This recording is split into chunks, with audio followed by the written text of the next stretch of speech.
Muy bien, entonces ahora vamos a hablar de cómo se realiza el diagnóstico de hipertensión arterial de una manera correcta y siguiendo el protocolo correcto.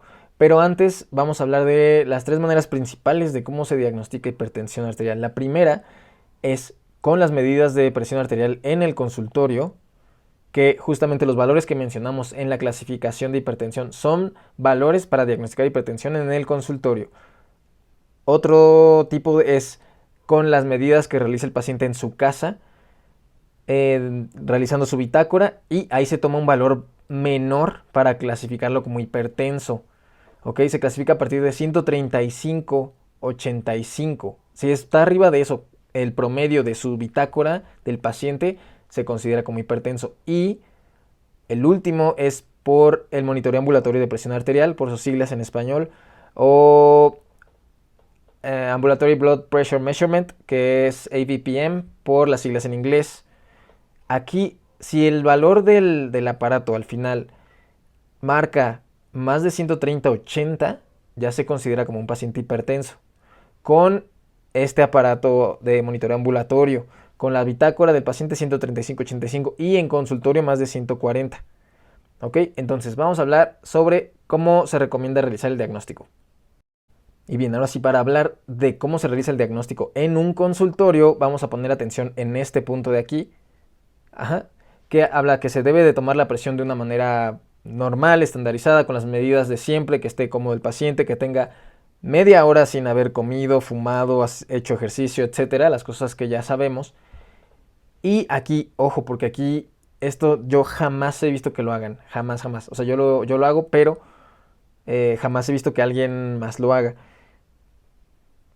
Triplicate, aquí claramente lo dice, se toman 3 tomas de presión arterial y se saca el promedio de las últimas 2 y ese es el valor que se toma como su presión arterial. En este punto de aquí mencionan que para realizar el diagnóstico se debe de realizar de esta manera que mencionamos, en al menos 2 ocasiones, en 2 consultas, dentro de 4 semanas, que no pase de este rango de tiempo. Y en la primera consulta, en el consultorio, se debe tomar la presión en ambos brazos y si tiene una diferencia de mayor a 15 a 20 milímetros de mercurio, me parece que dice, bueno, si tiene una diferencia de más de 15 a 20 milímetros de mercurio en cada brazo, probablemente hablamos de una enfermedad ateromatosa. Y las siguientes medidas se deben de realizar en el brazo que tuvo mayor valor de presión arterial. Y bueno, aquí en el primer punto mencionan que se recomienda utilizar el método diagnóstico de las medidas de presión arterial en el consultorio, porque así podemos valorar otro tipo de riesgos cardiovasculares y demás, a menos que realicen consulta a domicilio, bueno, y ustedes hagan las mediciones, deben tener en cuenta que los valores en su casa son distintos. Y en este último punto de estas recomendaciones vemos que habla de las medidas de presión arterial fuera del consultorio, ya que estas proporcionan información muy valiosa respecto a la presión arterial y se debe de obtener mediante un ABPM o un HBPM, que el HBPM es Home Blood Pressure Measurement, que significa que el paciente se las toma solito y las anota en su bitácora y con eso sacamos los promedios. Pero lo más ideal o lo más preciso, en caso de que se pueda, es realizar un ABPM o un mapa para que pues, el paciente no tenga que estar anotando. Y además unas ventajas que tiene es que pues, el mapa para ser válido tiene que tomar al menos 27 tomas durante el día, pero por lo regular se toman de entre 80 a 90 tomas, entonces de ahí se saca un promedio bastante, bastante certero.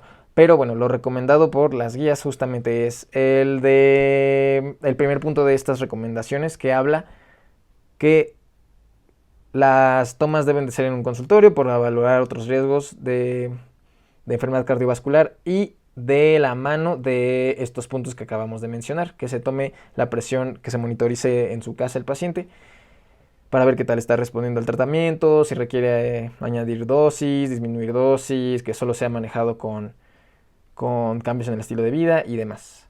Y bueno, esa es la manera de realizar el diagnóstico. Y bueno, aquí viene justamente lo que les mencionaba, que viene también en las guías 2023.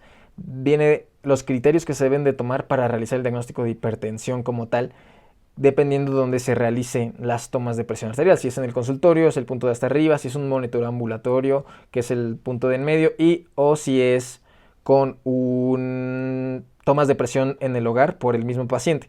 Y bueno, si pueden observar en el primer punto, en el punto de hasta arriba, viene justamente que es mayor de 140 o 90, de acuerdo a si ustedes hacen la toma de presión en el consultorio, y si se utiliza un mapa o un monitoreo ambulatorio de presión arterial y se utiliza el promedio de 24 horas, debe ser mayor a 130-80 milímetros de mercurio para realizar el diagnóstico de hipertensión. Si el promedio del día está por arriba de 135-85, se realiza el diagnóstico de hipertensión.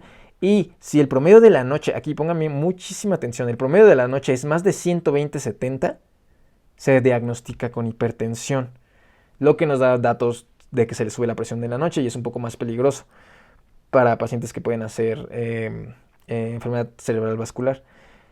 Entonces aquí, ojo, en la noche, en el monitoreo, si el monitoreo y la presión de la noche marca más de 120-70, se realiza el diagnóstico de hipertensión arterial. Esto es algo que se llama como efecto Dipper o no Dipper, dependiendo si baja más del 10% la presión comparado con del día, el de la noche debe de bajar al menos un 10%, se conoce como efecto Dipper o no Dipper si es que no lo tienen.